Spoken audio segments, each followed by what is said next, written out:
Nah, inilah tanaman yang saya maksud. Bentuknya tentu tidak asing untuk Bapak Ibu lihat.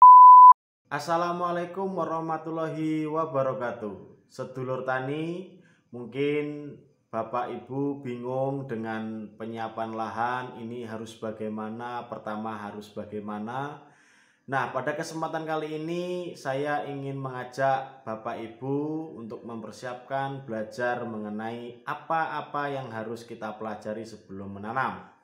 Salah satunya yaitu tentang mengetahui karakteristik tanah yang Bapak Ibu olah, apakah ini termasuk tanah yang basah atau tanah yang asam atau yang netral. Jika Bapak Ibu belum paham, maka video ini mudah-mudahan akan memberikan penjelasan secara lengkap mengenai tanah yang Bapak Ibu garap. Bagaimana videonya? Kita cek saja. Sebelumnya kita putar dulu intronya.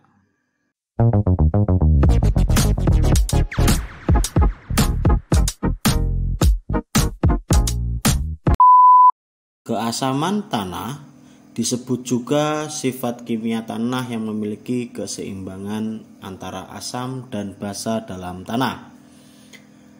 pH tanah adalah suatu kondisi di mana terdapat ikatan antara unsur atau senyawa yang ada di dalam tanah. Tanah memiliki beberapa nilai pH yang terdiri atas masam, netral, dan alkalis.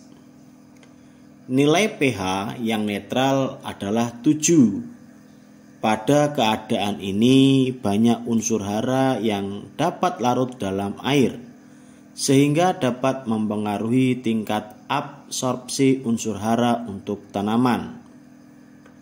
Sedangkan pada tanah masam atau ber-pH di bawah 7, tanah didominasi dengan ion Al dan Fe. Ciri tanah masam adalah berbau busuk, permukaan air berkarat, dan pertumbuhan lumut. Tanah yang masam menyebabkan penurunan ketersediaan unsur hara bagi tanaman, meningkatkan dampak unsur beracun dalam tanah, dan menurunkan hasil tanaman. Pada tanah alkalis, nilai derajat keasaman adalah di atas 7, dengan unsur fosfor akan banyak terikat oleh kalsium dan magnesium. Sedangkan unsur mikro, molybdenum atau Mo, berada dalam jumlah yang banyak. Hal yang menyebabkan tanaman keracunan yaitu terdapatnya unsur Mo ini pada tanah yang alkalis. Jika petani masih bingung untuk menentukan pH tanah, maka lihat tanaman alamiah. Tanaman liar yang tumbuh secara alami pada tanah asam dan basa tentu ini berbeda-beda. Oleh karena itu, tumbuhan yang ada pada satu lahan dapat digunakan sebagai indikator pH tanah tersebut.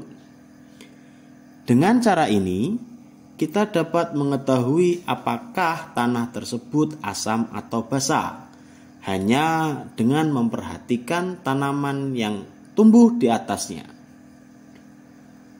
Tumbuhan yang bisa kita jadikan indikator adalah senggani, atau keduduk.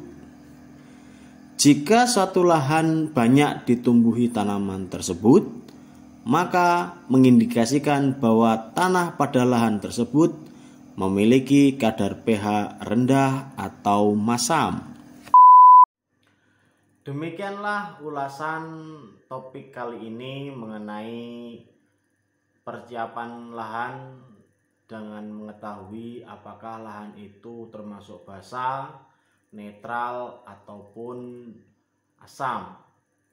Baik, jika pemirsa ataupun sahabat tani suka dengan video ini, maka silakan like, subscribe dan komen di bawah.